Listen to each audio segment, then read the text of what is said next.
This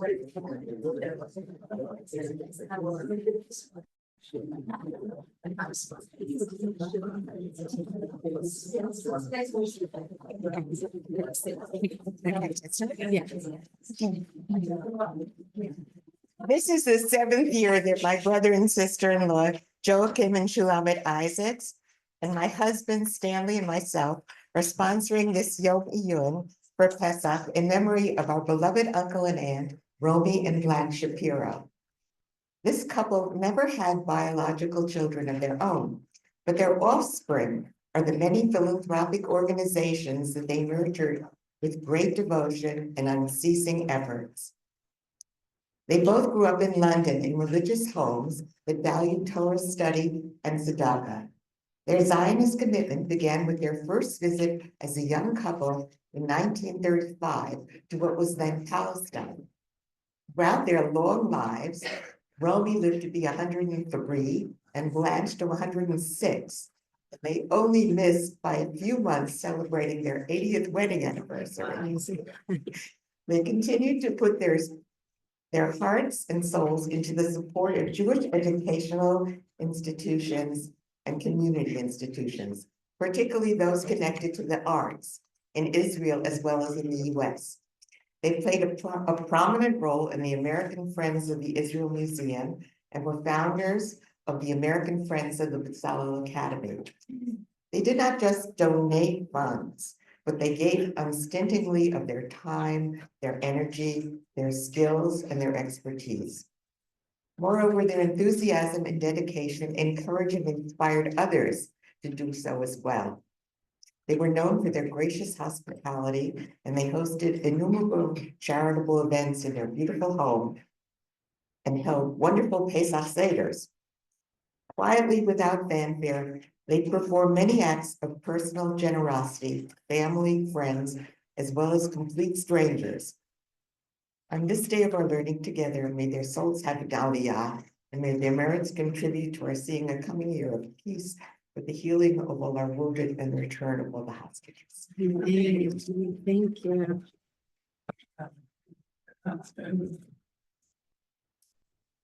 you. Good morning.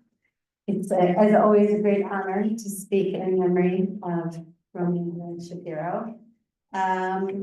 We will open with a Mizmor Tehillim in our prayers that for the well-being of the soldiers and the return of the hostages and the healing of the wounded and in the memory of the Chalalim. We'll turn to a Mizmor for Pesach, Kuf Yud Daled. Please feel free to say it with me. B'tzeit Yisrael miMitzrayim Beit Yaakov me'am lo'ez Hayata Yehuda lekadesho Yisrael mamshlotav Hayam ra'av hayanos Hayarden yisov le'achor Ha'arim avdu cha'elim givaot kivnei tzon Ma lecha hayam ki tanus Hayarden tisov le'achor Ha'arim tirkedu cha'elim givaot kivnei tzon Milifnei Adon Chuli Aretz, Milifnei Eloha Yaakov. Ha'ofchi Hatzor Agam Mayim, Chalamish L'mayim L'mayim. Okay, we will get to at the end of our class today the Ha'ofchi Hatzor Agam Mayim. We'll talk a little bit at the end of our class today about the incident with Moshe and trying to get water from the rock. So today's class is really about Moshe.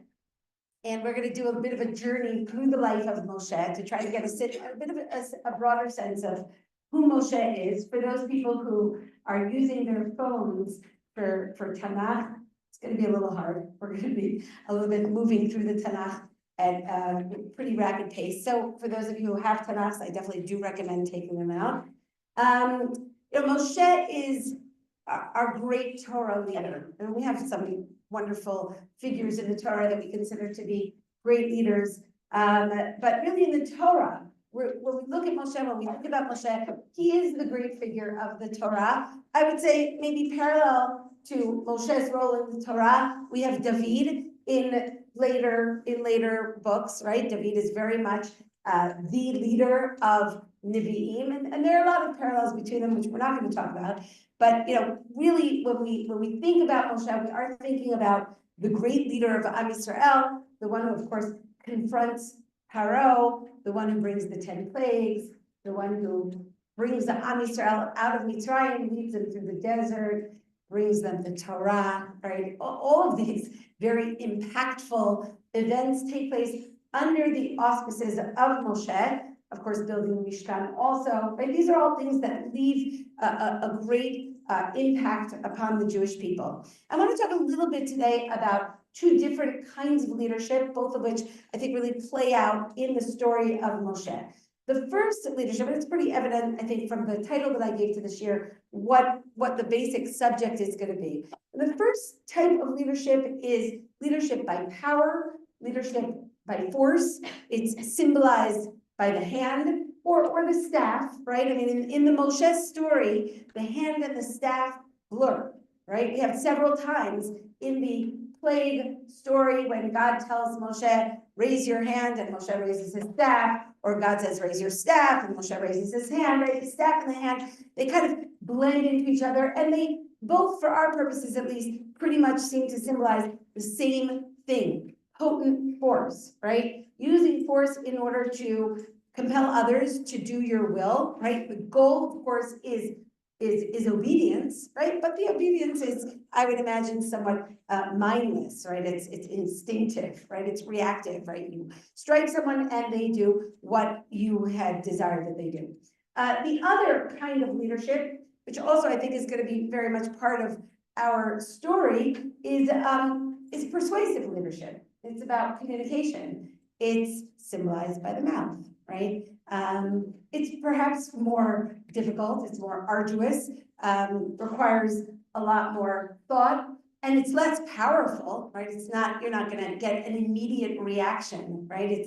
It's slower. It's gonna require a little bit of time for people to absorb. It's more deliberate, and of course, its goal is not mindless obedience, but it has an educational goal, right? Its goal is to produce thoughtful constituents, right? It's two really very different kinds of things, and one can certainly imagine that every leader needs to use both, right? Both are required in different circumstances with different people in different, depending on the situation, you might use a different kind of leadership, a different way of trying to convince those you're talking to how to listen to you.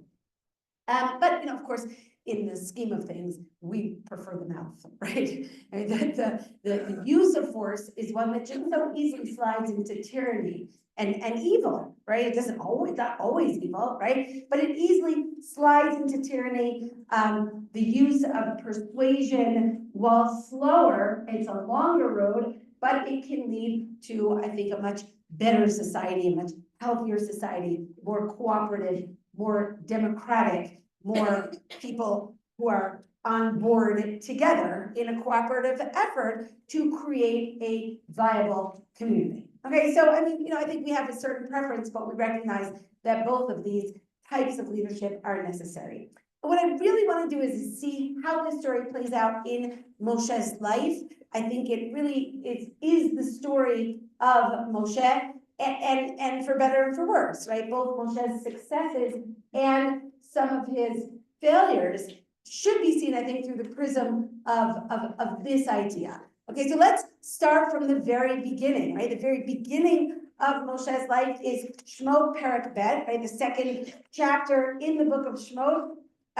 We meet Moshe, actually, interestingly enough, and I've spoken about this in different contexts, different Yimei Yun, Moshe is chosen by God at the burning bush after we know a great deal about Moshe, right? We've already had a lot of contact with Moshe. That, by the way, sets Moshe apart from, for example, Avram, right? Where suddenly God comes to Avram and says, Lech lecha me'eretz chaim beit avicha, right? I've chosen you, I'm gonna give you a land. And, we, the readers, are looking and saying, really, but why? Who's Avram, right? Which is where the Midrashim come in and fill in the blanks and tell us lots of stories about fiery furnaces and stores filled with idols, right? All of those are the Midrashim's attempts to try to explain to us, why does God choose Abram? Well, that's not the case with Moshe, right? With Moshe, we know very well why God chooses Moshe, because we have a whole chapter about Moshe that already gives us a sense of who he is and what are his strengths, and why does God want him to be the leader, right? One curiosity is, of course, God appears in the burning bush in Perek Gimel, right? In chapter 3 in Sefer Shemot, and in chapter 2, we have this very extensive story of Moshe. One curiosity is that half of that story about Moshe is Moshe the infant, right? He's extremely passive, and one wonders what I'm supposed to learn from that story about Moshe. Maybe the answer is nothing. Maybe I'm just supposed to learn about Moshe's two mothers, right?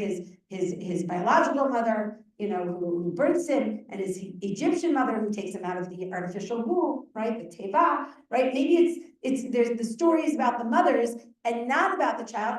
But I think that really our focus is Moshe. And so when we do meet Moshe in the second half of Perek Bet as an adult, the first thing I think that we note about Moshe after the story of his infanthood, after the story of him being seen and saved by these women in his life, primarily his two mothers, is that having been saved by others as a result of compassion, and don't forget, there's a very good reason for his mother to save him, right? It's sort of intuitive and, almost biological that mothers are going to save their infant children. But what's really surprising in this story, of course, is the role of Bat Paro. She is, entirely a surprise in the story. And the reason she saves him is because Vatachmol.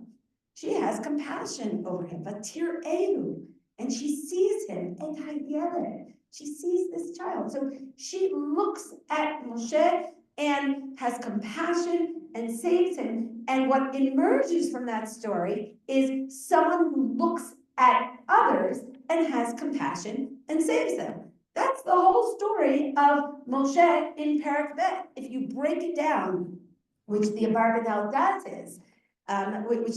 does here in source number 1, is that you have these 3 stories. I'll say something before we look at the Abarbanel. You have these 3 stories, right? All of which involve Moshe saving someone who is weaker from someone who's stronger, right? In each case, Moshe is not directly involved, right? He's a bystander, right? At best. In the 3rd story, it seems really incongruous that he would suddenly arrive in Midian and once again endanger himself, right? His own position there. He just arrived, right? By trying to save somebody. And in each of these stories, he saves someone, right? And in each story, it's a bit of a different combination, right? The first story, we have the Egyptian oppressing the Jew, jumps in and saves him. In the second story, we have the Jew oppressing the Jew. Well, it was a bit of an anachronism, right? The Hebrew saving the Hebrew, right?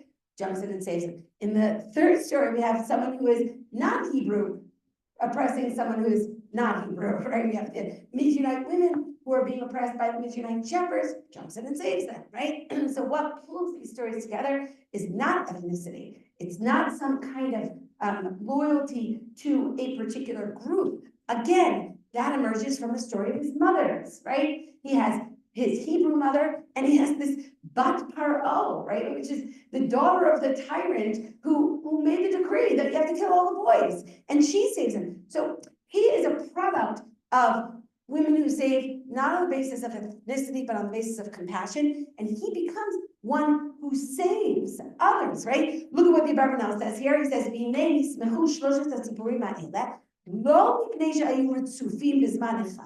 right? We have these 3 stories that are juxtaposed one to the other, not because they happen one after the other, in terms of time, chronologically. This comes to show us the great traits, the character traits of Moshe, his perfection of character. And then they bring a pasuk, Abarbanel brings a pasuk from Chavakuk, which actually describes God. Habeit el amal lo yuchal. Moshe, like God, cannot abide oppression. He just can't. He's standing at the side, he sees something bad happening. There's just no way he cannot jump in, right? We certainly need more of those around, right? The idea of someone intervening when they see when they see bad things happening, right? When they see someone beating up another person, right? He can't abide it, lo b'mitzrayim, v'gam lo b'midyan, right? He can't even abide it in Midyan, shaya ger, uboreach. He was a stranger there, and he was running away, right? ולמדנו מזה שמשה היה בטבעו ובתכונתו צדיק וישר וגדול הלב, right? We learn about Moshe's character from this story. I'll add one thing to the story of the connection between Moshe here and the story of Moshe as an infant, even though that's not our primary topic, but Ibn Ezra points out, it's I think an important observation, that really Moshe's name shouldn't be Moshe, right? It was Moshe's active, his name should really be Mashui, because he is pulled out of the water, right? So why is he called Moshe? Right? So actually, Yeshayahu, when describing much later in Perek Samech Bet, when he's describing Moshe, he calls him Moshe Amo, the one who pulls his nation, right? Which is another connection here. In other words, Moshe is born, he's the product of being pulled out of the water by others. His entire life is due to the fact that others have saved him. So what is his destiny? His destiny is not to be the one who was pulled, right? The destiny of the one who was pulled is to be the one who pulls others, right? Which I think is a remarkably important point, one that not just Yeshayahu noted, right? Ibn Ezra noted, Yeshayahu noted, but I think this is really the essence of Moshe. And we're not going to read Achad Ha'am inside, but Achad Ha'am, which I brought for you here in source number 2, has a short essay called Moshe, where he also picks up on these 3 acts of saving others and uses it to describe the essence of Moshe. I don't know if he adds very much, but I want to look a little bit closer at these initial acts of Moshe in saving others.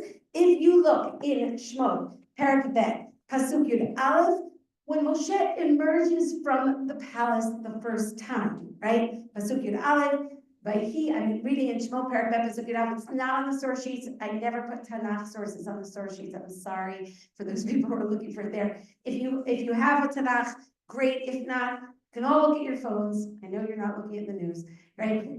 So if not, maybe just follow along. Vayihi bayamim ahim, and it was in those days. Vayigdal Moshe grew up. Vayetze el echad, and he goes out to his brethren. Vayar b'siv lo tam, right? He sees their sufferings, their burdens. Vayar ish mitzri makeh ish ivri me'echav, right? He sees an Egyptian man who is striking a Hebrew man of his brethren. Vayifen ko v'cho, vayar ki ein ish, right? He turns his way in that way, and he sees that there is no man. Vayaf et hamitzri, vayitmeneu v'cho. Okay, so he turns this way and that way. There's lots and lots of drashot that is given on it in turning this way and that way. But I mean, the simplest understanding here is that he's looking around to see, is anybody watching? Before he kills the Egyptian, right? He kills the Egyptian, he strikes the Egyptian, and then he buries him in the sand. Well, it's a bit of an impetuous act, right? There is definitely something, I don't know, we kind of, I think many of us just grew up with this story, like, wow, how great is Moshe? He emerges from the palace and saves his brethren. But there's actually a lot of discussion, which we'll get to in a few minutes, with regard to Moshe's behavior here, which is somewhat hot-headed, right? I mean, it's a bit of an impetuous act, right? There's no baiting. It does require a little bit of our attention. We are going to see even a midrash that is actually really concerned about this act, but we'll get back to it in a second. For the moment, I just want to say he's successful, right? Boom, kills the guy, and the Hebrew who is being beaten is now released from that danger. Okay, so whatever it is that Moshe was trying to accomplish, he accomplishes. Now look at the next story. Pasuk Yud Gimel. Vayetze bayom hasheni, and it goes out on the second day. V'hinei shnei anashim ivrim nitzim, and behold, there are 2 Hebrew men that are fighting, that are struggling. Vayomer l'rasha, and he says to the evil one, Lama takeh re'echa. Which, by the way, if you think about it, is a little incongruous. Here's the person that just hit someone else, and he turns to someone else and says, why are you hitting? Right? Lama takeh re'echa. Why are you hitting your friend? Okay? Vayomer, and the response of this Hebrew to Moshe, right, is all, arrogant. Who made you the judge and the ruler over us?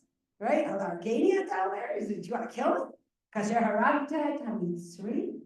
Like you killed the Egyptian. Okay, so Moshe becomes very afraid. And he says, this thing has come on, and he runs away. But what I think I want to draw your attention to, right? It's a well-known story. What I want to draw your attention to is that in this story, Moshe doesn't use force.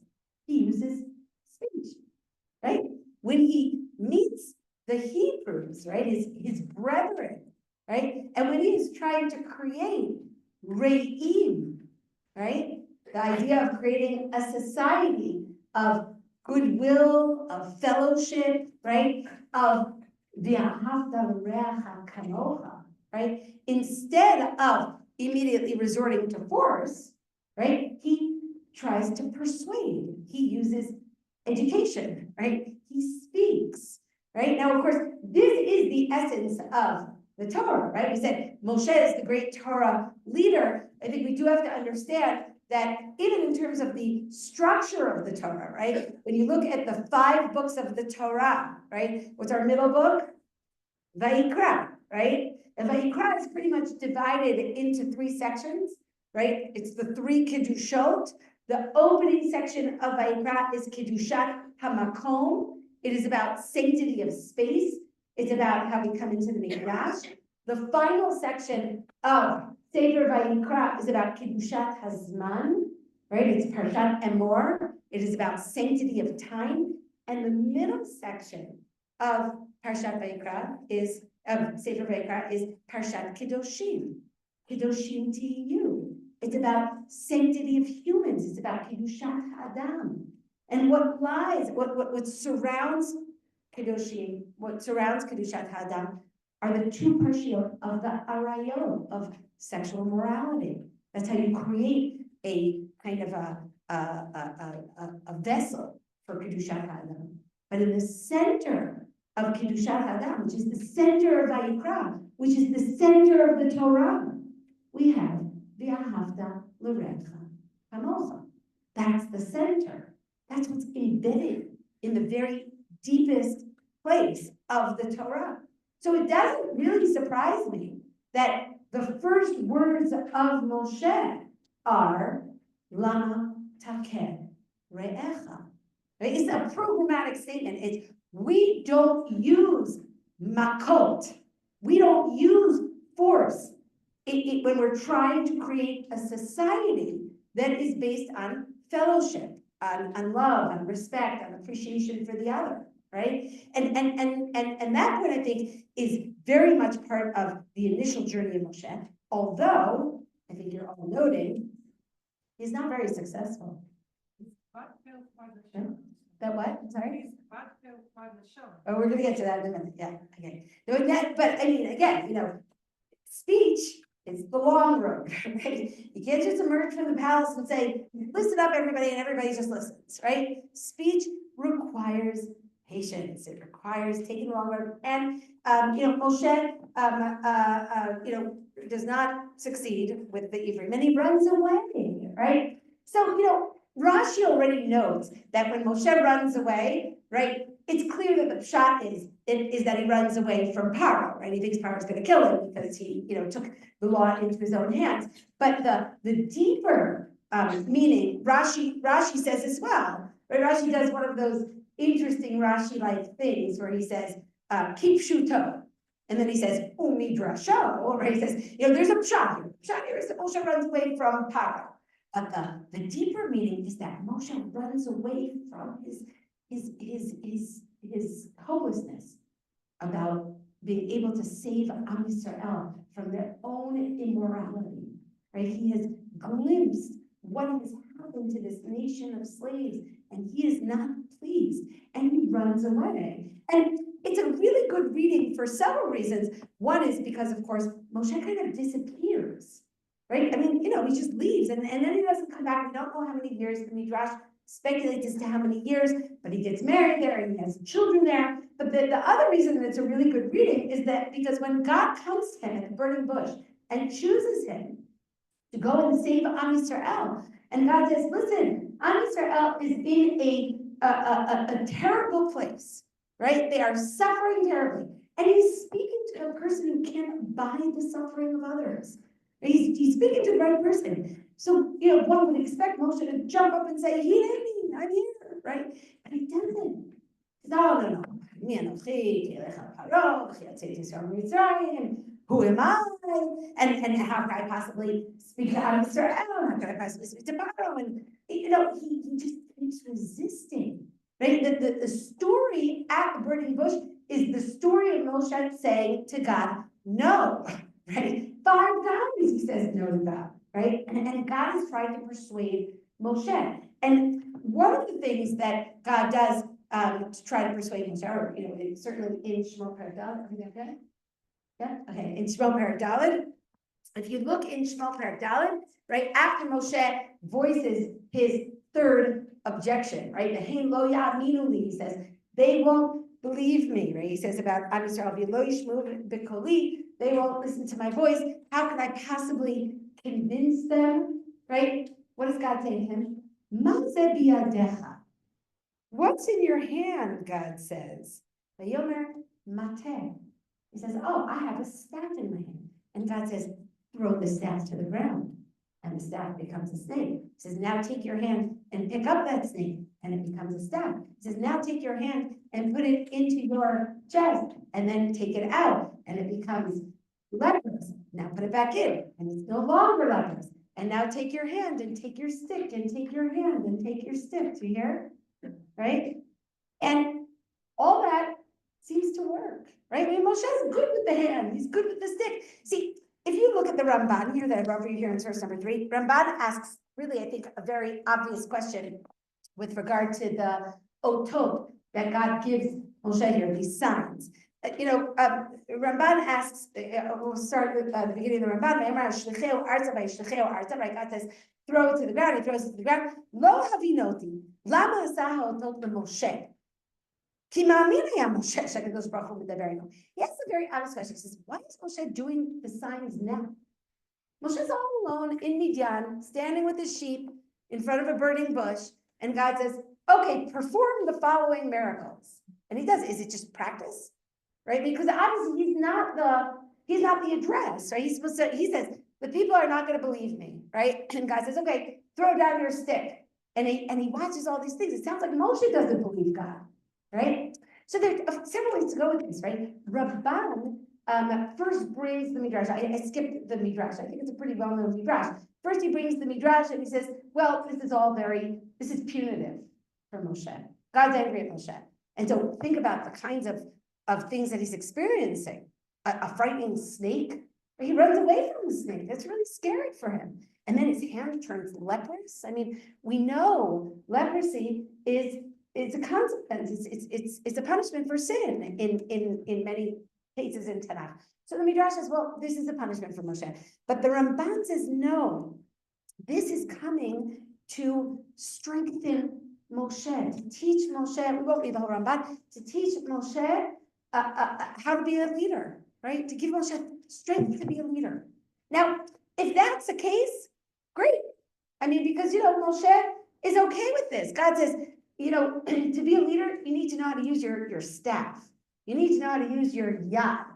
And Moshe says, got it, did it. Everything worked, okay?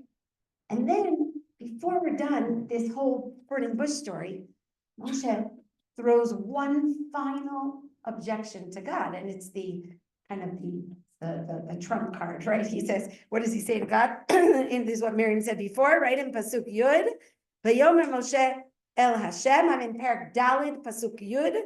V'yomer Moshe El Hashem, Bi Adonai, Lo Ish Devarim Anochi. No, not a person of words. Right? Gam mitmol, gam mishil shom, I never have been. Remember yesterday when I tried to convince the Hebrew guy? Right? didn't work. I'm not good with words.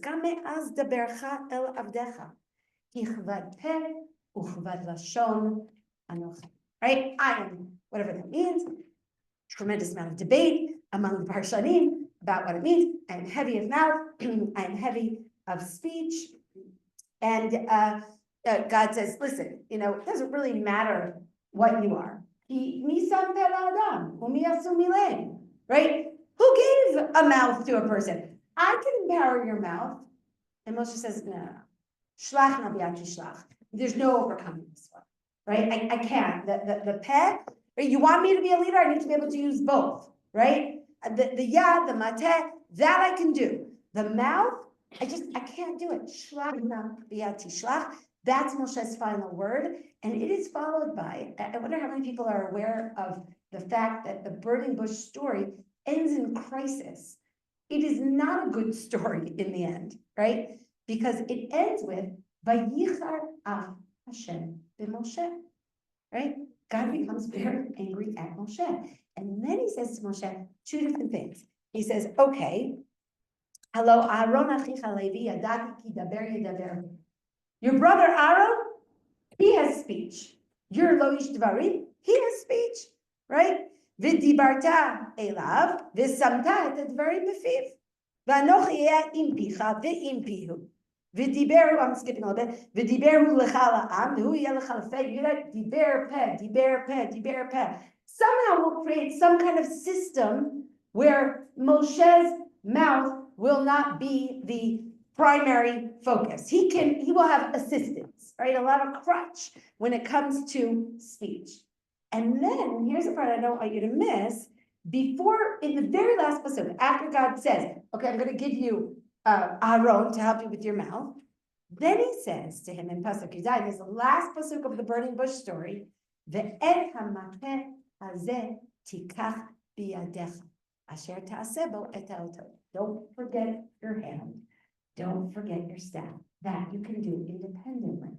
Okay? So the story really, I think, seems to be pretty clear, right? Moshe feels really comfortable with one type of leadership and a lot less comfortable with another type of leadership, even though God really tried to convince him otherwise. But for getting Am Yisrael out of Egypt, we pretty much need Moshe's hand. Right? It's true, he has to speak to Paro, and of course, later on, the whole question as to, Moshe and Aaron's role in terms of speaking to Paro, that's a little bit blurred, right? Who's speaking, who's not. I'm not going to get into that right now. But absolutely, without a doubt, the main story that is coming up are the Eser Makot, right? The 10 strikes. We call it the 10 plagues. But it all harks back to Vayachet HaMitzri, right? Moshe's first task is to strike the Egyptian. His second task is to speak to his people.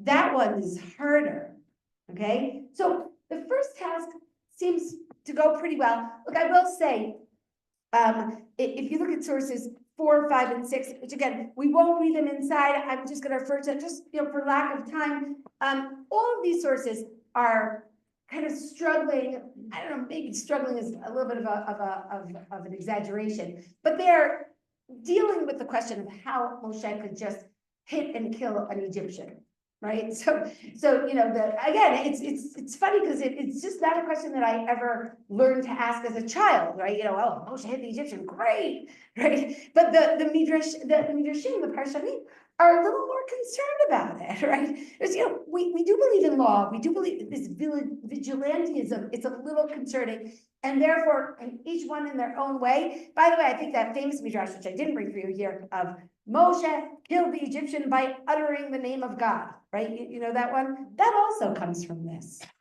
question, right? And from Halahargeni Ata Omer. But okay, we won't get into that. All of these different Parshanim are pretty much asking, how could he kill an Egyptian without due process, right? So, the Gemara in Shemot Rabbah says something interesting. The Gemara in source number 4 says, well, he saw that he is worthy of death, ben mavethu, right? He's chayiv mita, he saw. And he also looked into the future and saw that there is no good descendant that will come from this man. Okay, so Moshe has these sort of extraordinary powers of nevuah, and he's looking into the future and he sees that this person really, he needs to be cut off right now. Now, what is this Midrash really saying? The Midrash is really saying Egypt has to be struck. It's not the Egyptian has to be struck, it's Vayachat Mitzrayim. We see that nothing good is going to come from Egypt. Egypt is a place that has produced evil. It has brought darkness upon the world. So we need to sink it into darkness, right? Vayachat Mitzrayim, Moshe's first act is foreshadowing what he's eventually going to do. And the reason that we need to do it, says the Midrash, is because there's no good that will come from him, right? Ramban says, you know, it was unbearable for him. He just couldn't watch it. And therefore they couldn't resort to a bait him. He just had to get rid of it immediately. Netziv says something interesting. Netziv says, you know what? There was no due process in Egypt because there was no justice in Egypt. And if you're in a place where the courts aren't working, then you have to circumvent them. Okay, that's an approach as well. You know, this story, well, I just have to show you this one Midrash. Look at source number 7. This one we'll do inside because it's an extraordinary Midrash. Source number 7, top of page 2. It's a late Midrash, a short Midrash called Midrash Tirat Moshe. Somewhere around the 7th century, it's written down there. Overlaps between this Midrash and Devarim Rabbah. And it basically is dealing with Moshe's death, right? And the Midrash says as follows. Right? When it was time for Moshe to die, God says to him, you're about to die, right? Basically, the whole Midrash is Moshe kind of resisting this decree. Did I tell you to kill the Egyptian? And he's explaining, this is why you have to die. Did I tell you to kill the Egyptian? Amarle, I love this answer of Moshe. Amarle, Da'ata, haraktet kol Mitzrayim, Da'ani amut b'shvil Mitzri echad. You killed every firstborn in Egypt. You're killing me for killing one Egyptian? Okay, Amarle kadosh baruch hu, Ata domeh elai mimit u'mechayim. You think you can, like me, decide on matters of life and death on your own recognizance? You can't bring people back to life like me. You can't just go out and kill people. Okay, so it's a strange midrash because I think it's so, violates our notions of everything that Moshe did right there. And I agree with that. But still, I want to say that this midrash it's throwing, I think, a certain amount of questionable light on the use of force. Certainly the indiscriminate use of force, that needs to be very much limited by other, limitations, right? By God's power, by being loyal to God's power, right? So all of this midrash, for my purposes, is an important midrash because it expresses concern about the yad.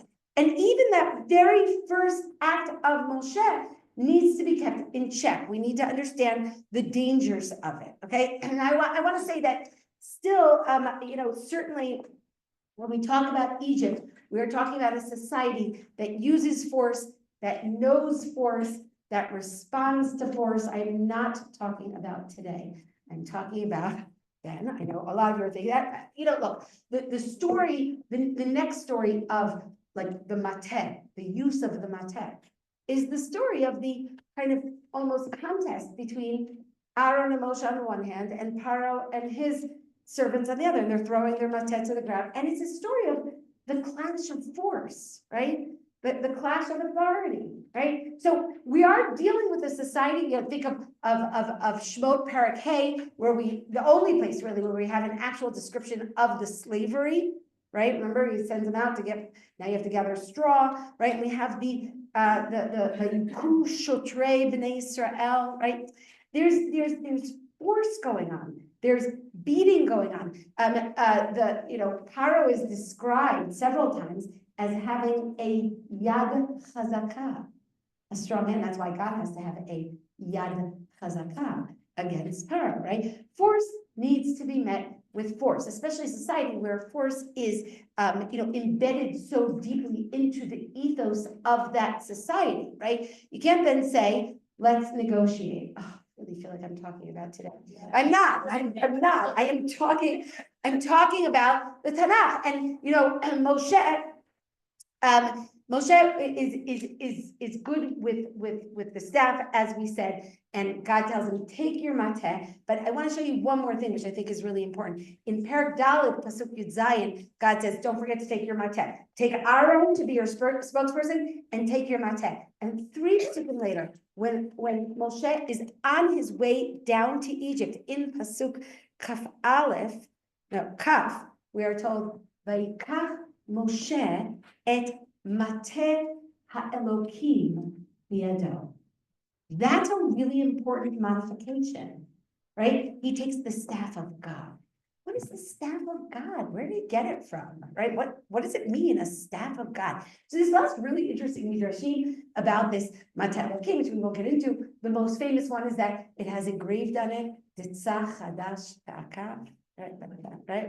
It's the staff of the plagues, right? And this staff is constraining Moshe's independent use of force, right? It is all now subordinate to God, right? It's a mateh Elokim. That's what Moshe takes with him, and that, of course, I think is in deference to what we saw in that midrash, right, which expressed concern about Moshe just indiscriminately using force without recognizing that you can only use force under the auspices of God. Okay, so the mateh Elokim, I think, is a concession to that, and of course, we have the continuation of the story, which is the bringing about of the 10 plagues, and it's all very successful. And Moshe does that also with Aaron, right? The blurring between Moshe and Aaron, both in terms of the peh and in terms of the yad, is an interesting kind of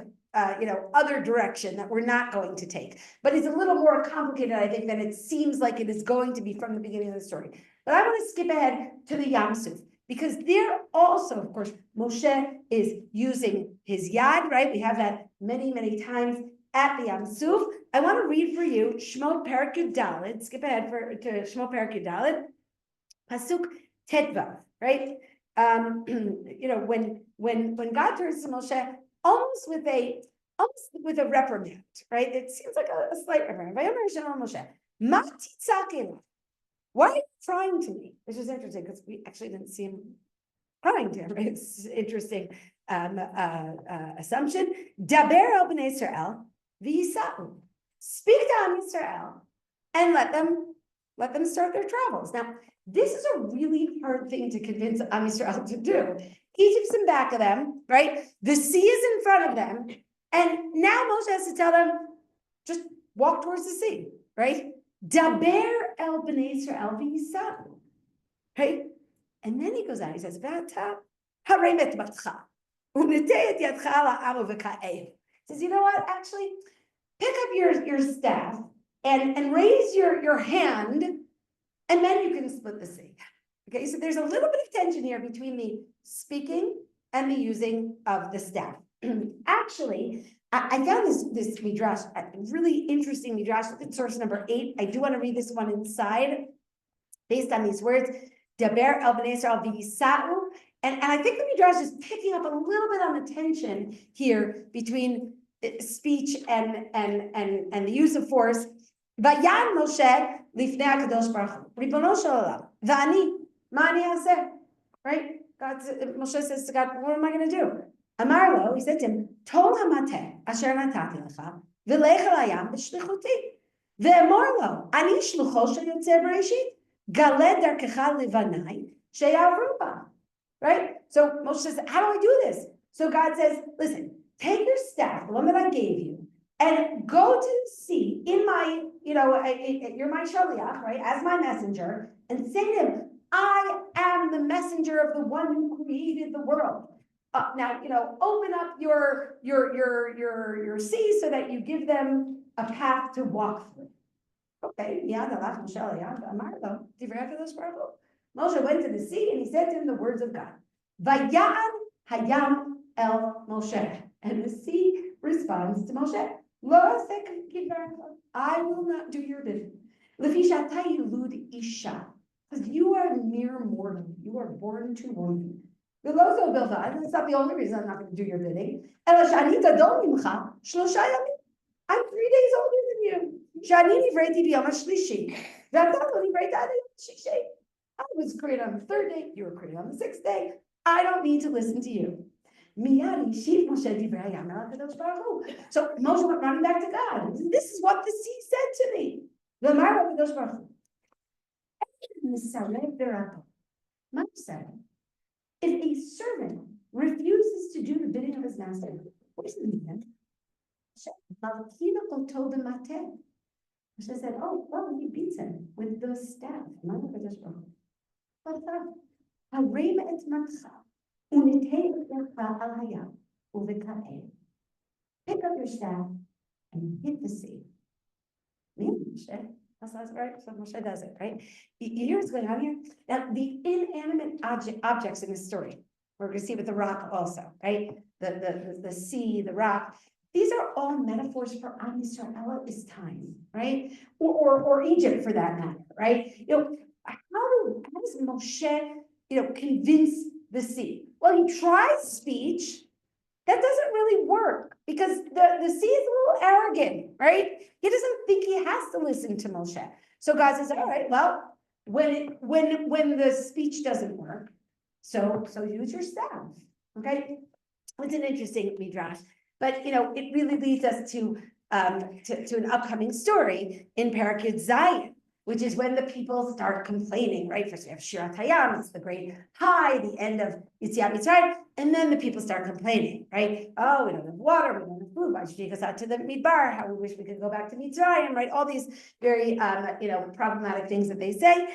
And then the final story of complaint is at the beginning of Perek Zion, and that's the story where they're in Refidim, right? And there's no water, and they start fighting with Moshe, and Moshe turns to God and says, Ma e'eseh la'am hazeh od me'at uskaluni. What do I do with these people? They're going to stone me. Like they're really unruly. This is a nation of slaves. They only understand one mode of leadership. So God says, take matcha, asher hikita bo tayeor. Take your staff, which you had used to strike the Nile, v'hikita vatzor. Right? He says, and now go stand before the rock. V'hikita vatzor v'yatsu mimenu mayim. Strike the rock, and water will come out. That's what he does. He compels water to come out of the rock. V'yatsu mimenu mayim. Right? And that is Moshe's response to the people. He says, listen, I'm using the staff. Beware, right? Just like I bring I get the rock to listen to me through use of force, that's how I'm going to get you to listen to me, right? This is the continuation of the story of the Makot. And now we reach the final movement here, okay? The final movement here is the story of Amalek. In this story, the story of Amalek, the word Yad, in a very, very, very short span, right? In just a few psukim, it's a short story. The word Yad appears 7 times. It's a story of Yad. It's a story of power. You'd think, by the way, that the Yad that would be described would be Yoshua's Yad, right? Because it's Yoshua who's actually doing the fighting. It's not. It's Moshe's Yad. 6 times it's Moshe's Yad. 7th time, the 7th time, it's God's. Yad. Yad al case, yeah, right? Right? Yad al case, yeah. So here we have this yad of Moshe, but he's not using it to fight. In fact, it fails him, right? It needs to be propped up. And even the Midrash asks, right, the famous Mishnah in Rosh Hashanah, which I brought for you in verse number 9, V'chi yadav shel Moshe osod milchama, right? Is the image of Moshe standing on the top of the mountain, with his hands upward. Is that what is winning the war? And the answer, of course, is no. He's drawing people's attention up to God, right? And Moshe's hands here also are not actually fighting. They're not being used for battle. They're not being used in a forceful way. And perhaps even more strikingly, how do his hands fail? Videi Moshe kvedim. Kvad peh uchvad lo lashon anochi. Right? Now, instead of his mouth being heavy, right? It is his hand. It's okay. It happens to all of them. Videi Moshe kvedim. Right? Moshe's hands become heavy. And, I think this is a transition moment. This is the moment that Moshe is supposed to say, oh, okay, done with the hands. Now we have to transition to the new form of leadership. We're leaving Mitzrayim behind, and we're moving forward towards what's our next story? What's Perek Yudchet? Matan Torah, right? We're moving from the 10 plagues to the 10 commandments, right? From the use of force to the use of the mouth, right? If we look at the next chapter, if we look at Shmot Yudchet, right? And it's a story, of course, of Yitro in helping Moshe to use his mouth and his judgment and create a judicial system that can guide the people, to bring the people Chukei Elokim v'Torotav, right?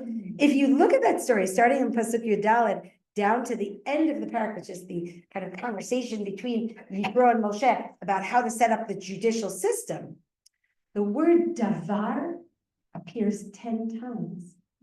It's the Aseret HaDevarim, what some people call the Aseret HaDibra, right? That's what we're preparing ourselves for, because the next chapter is Har Sinai, right? And the story is, first of all, I brought it for you in a chart. It's linguistically connected to the previous story, but of course, it's a story in opposites, right? When Yitro sees Moshe sitting all day and judging the people and getting more and more tired and less effective, he says to him, "You can't do this." Right? He says to Moshe, "Why are you doing this? What is going on here? Why are you working in this way?" And Moshe says to him in Perek Yudchet, Pasuk Tedvav. Moshe says to his father-in-law, "Ki yavo elai ha'am lidrosh Elokim." Because when people come to me to ask, God's will, ki yelem davar, if they have a thing, a word, right? Ba'ilai v'shafatati ben ish uven re'ehu. You see that word, right? I have to bring judgment in order to create good fellowship, in order to create re'im, ve'avta l're'echa kalocha. I have to do this, says Moshe. And his father-in-law says to him, "No, lo tov, not good." What are the next words he says? Ki chaved mimcha hadavar. You hear that word, that heaviness? He says, no, that's going to weigh you down. You can't be weighed down, right? That's the old model. Kvad peh uchvad lashon. No, you need to be able to properly use your speech now. Let your hands be heavy, right? By the way, that Mata Elokim never reappears in the Moshe story, right? From now on, he's moving forward full steam ahead to bring words, to use his words and persuasion and new form of leadership in order to help, in order to guide the people, right?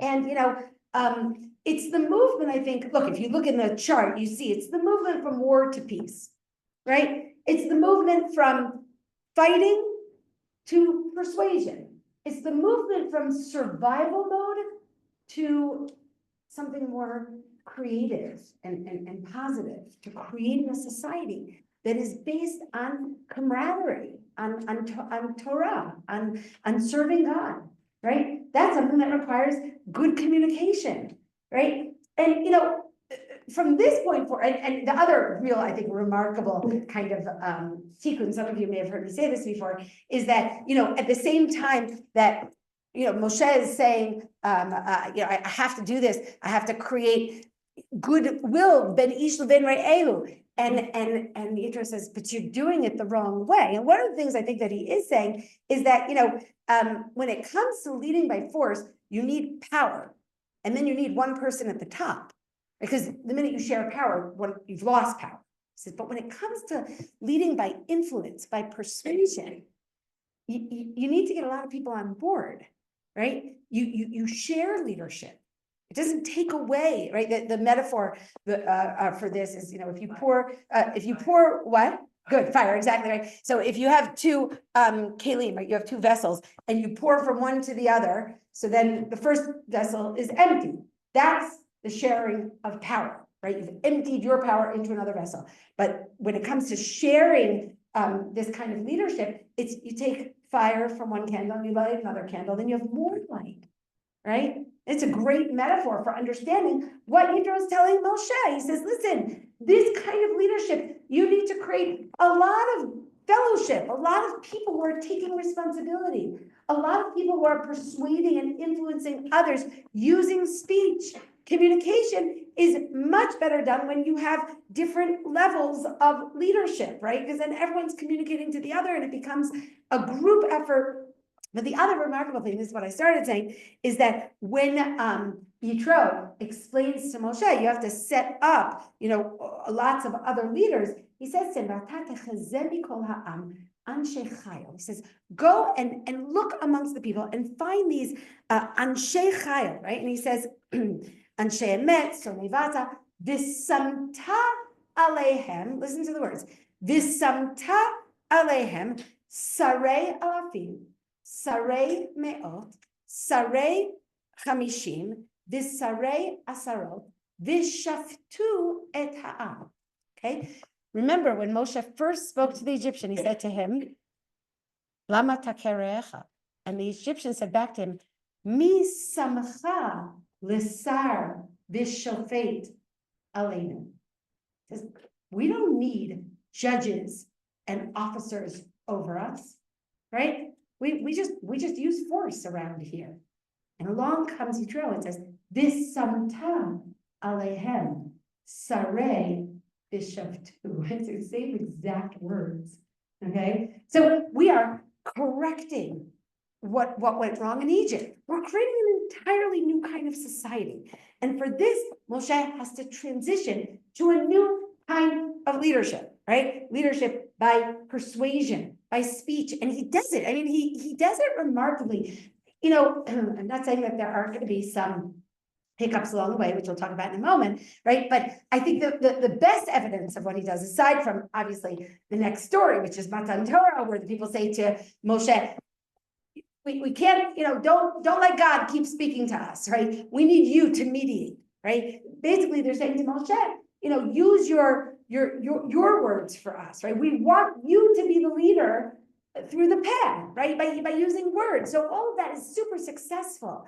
And perhaps the best evidence of Moshe's success is the source I brought for you in source number 10, which is one of the first midrashim in Devarim, of course, based on why is Sefer Devarim called Sefer Devarim? Because the first pasuk is Eila HaDevarim Asher Diber Moshe, and the midrash says Harei Moshe Ad Shelo Zachal Torah Ktivo Lo Ish Devarim Anochi. Right? Before he received the Torah, he said about himself, Lo ish devarim, kevan shezachal Torah, nitrapel lishono v'itchil lidaber devarim. Right? As soon as he got the Torah, his mouth was fixed and he began to speak.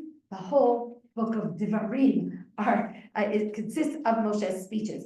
Okay, so the Midrash takes it in one particular direction. The Torah heals him. I think, we could also see that within the context of this shiur a little bit differently, that in essence, Moshe kind of, recalibrates his role as leader vis-a-vis his people, right? There's one thing to be a leader in Egypt. It was one thing to be a leader when the only thing that people around knew was force. But as soon as we are looking forward to creating a new society, the main modus operandi has to be the mouth. It has to be communication.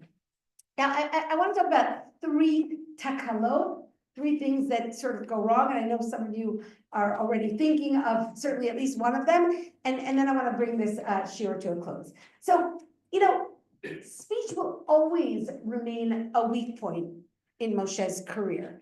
Maybe in everybody's. I'm not sure that, I imagine most leaders, but especially those who began with force, right? Who know how effective it is, right?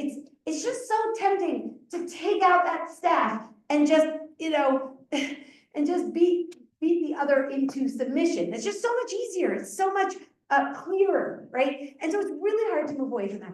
But one thing that I want to point out is that the whole story, I won't get into it right now just for lack of time, but the whole story of Aharon and Miriam questioning Moshe in Bimidbar Perak Yudbet, right? Al Devar Isha Kushit, Isha Kushit Lakach. It's a really kind of a perplexing story on a lot of levels. But the key word there is daber, right? What do we keep asking? Hello, Rak B'Moshe Diber Hashem. Hello, Gam Banu Diber, right? But Tidaber Miriam Aaron B'Moshe. Wait, is Moshe the only one that God speaks to? Right? Because what's great about his speech, the idea of Aaron, let's say, right? Even as a sort of a silent, complicit partner to Miriam, but Aaron questioning Moshe's speech. That harks back to our original story. Aaron was Moshe's spokesperson, right? It's a fault line. It's a weak point in Moshe's leadership, right? We see it in that story. God comes along and says, Shimu Varai, listen up, it's my word that counts. He basically says to Moshe and Aaron the same thing he told Moshe at the burning bush, which is, mi sam pela adam, umi asu milem. Who decides who gets speech and who gets good speech and who gets effective speech and divine speech? I do, says God. Right, so that's his message. But the fact that story is it goes awry on the basis of questioning Moshe's speech. That I think is an important thing to know. A second point that I want to make, and then we'll get to the rock, right, which is I think what we're all sort of waiting for. But the second point that I want to note is that in Shemot, Perek Lamed Bet, when we have that disastrous Ega Hazav story, which is that the story of the Ega Hazav, which of course is embedded in the story of Matan Torah, right? So that Moshe is expecting Am Yisrael. Look, I'm now using my speech. I'm bringing you God's words. I brought you the Aseret HaDevarim, and suddenly the people are really out of control. Right? I mean, they're completely out of bounds. And what Moshe does, I think the pasuk is interesting in Perek Lamed Bet pasuk Yutet. Vayar et ha'egel u'michalot. Right? Moshe sees the calf and he sees the dances. Vayichar af Moshe. Moshe becomes very angry. Vayashlech miyadav et haluchot vayishaber otam tachat hahar. Actually, he doesn't drop them. He throws them and he breaks them deliberately. So there is something here that I think is sort of, drawing our attention to the possibility. I mean, he uses his hands to smash his words, right? That's almost a metaphor, right? He's almost giving up, right? Which is why the 2 chapters later, it's so important that when Moshe comes down from the mountain after being 40 days up in the mountain, right? And he comes down and he covers his face. The whole story there of the Karan or Panav, he uncovers his face to speak to the people, right? He is restoring his own confidence and not just in his own words and in his ability to lead with words, but in the people's ability to be led with words. Okay, so there is a crisis here that is not just the crisis of the golden calf, it's a crisis that threatens to undermine what Moshe has learned about this new form of leadership. That's what I'm suggesting there, right? It's sort of, I'm not gonna really develop that too much, but that's just as sort of food for thought. But really all of this, I think, really brings us to the final story of Moshe, which is so difficult, right? It's so difficult, this the moment in B'midbar Parakaf, when, Moshe strikes the rock and God says, you didn't believe me enough, Lakti Sheni, you can't go into the land of Israel, right? And every parsha is struggling with it. Very famously, Shadal brings, I think, 11 reasons that, or 11 sins that Moshe did. Right? He says, the pasuk only did, the parak only gave him one, but if you look at the parshanim, he did 11 things wrong, right? There's just a lot of attempts to try to understand really what went wrong in that fateful episode. So, I want to just look at it very briefly and say what I think pretty much is self-evident where in the aftermath of this shiur, which is that the incident takes place in the 40th year, right after the death of Miriam, and God opens by saying to Moshe, right, the people don't have water, right? Famously, the Midrash says it's because Miriam died and she had the air, right? That's not the pshat, right? But the people don't have water, and they are complaining, and and their usual sort of mode of complaining. And God says to Moshe, take your staff, which is also really interesting, right? V'hakel et ha'ida ata v'aron achicha, v'dibartem el hasela le'eneihem, right? Gather the people and speak to the rock in front of everyone. Now, there is one really interesting linguistic difference between this incident and the early incident in Shemot Yud Zayin, where he struck the rock. Here he's supposed to speak to the rock, as we all know, right? Rashi makes a very big story of that. And there, when he struck the rock, it said, "V'yatsu mimenu mayim." You strike the rock and you compel the water to come outside. You basically, you've hit the rock in such a way that the rock has no choice, right? But the water comes out. Here he says, "V'dibartem el hasela le'enehem, v'natan memav," and it will give you water. You hear the difference? You're not compelling him, you're speaking to him, you're persuading the rock to give water. Now, of course, here we know that instead, he has the stick, right? Everybody also asks the question, why did God tell him to bring a stick if he didn't want him to hit the rock, right? So Rashbam actually says something interesting, which we won't read inside, but I did bring it for you in source 13. He says, no, the stick is a symbol of their rebelliousness. Right? In other words, I might say it as follows. God says, take the stick, show your authority, and then use your new mode of leadership to educate them, to understand what went wrong, right? And in this moment of crisis, I think, Moshe kind of reverts back to the old model, right? And that, I think, is it changes the story a little bit, not to a story of a sin and punishment, but to a story of a leader who has worked very hard to try to kind of, transition from one form of leadership to another, but perhaps at moments of difficulty, of stress, the temptation to resort back to that kind of use of force is great, especially for a leader that used it so successfully in such a critical situation. I want to conclude with two thoughts. One is Rashi. Rashi in Shirat Hayam makes the following comment about HaKadosh Baruch Hu. He says, Devar acher, Hashem Shmo, right? Af b'sha'a shehu nilcham v'nokem me'oivav, ochez hu b'midato l'rachem al ru'av v'lazun et kol ba'ei olam, right? It's commenting here on some kind of, almost tension within Shirat Hayam, where God is punishing the Egyptians, but doing chesed with Am Yisrael. So he says, this is a midah of God. This is God's way. At the same time that he is wreaking vengeance on his enemies, he's the beneficiary of all that is good for the world, right? And then he says, V'lo kemidat malchei adamah. And that's not like the way of human kings. Right?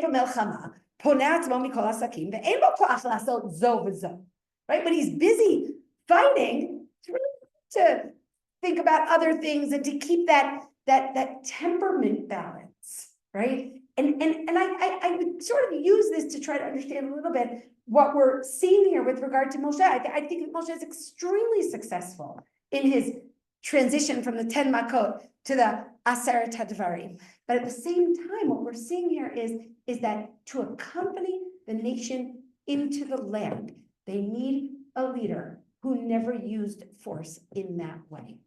It is just too delicate. It's too delicate. It can go awry too easily. And so it's not a tragedy, it's a necessity. It's looking at the next generation. We need leadership that instinctively reaches for the mouth rather than the stick, who without thought never would think to turn to the stick when we're talking about building a society. And I'll just conclude with a bracha that we should be blessed with leadership that knows how to use force with our enemies and gentle persuasion among our people so that we can create a society of re'im. Chag Sameach.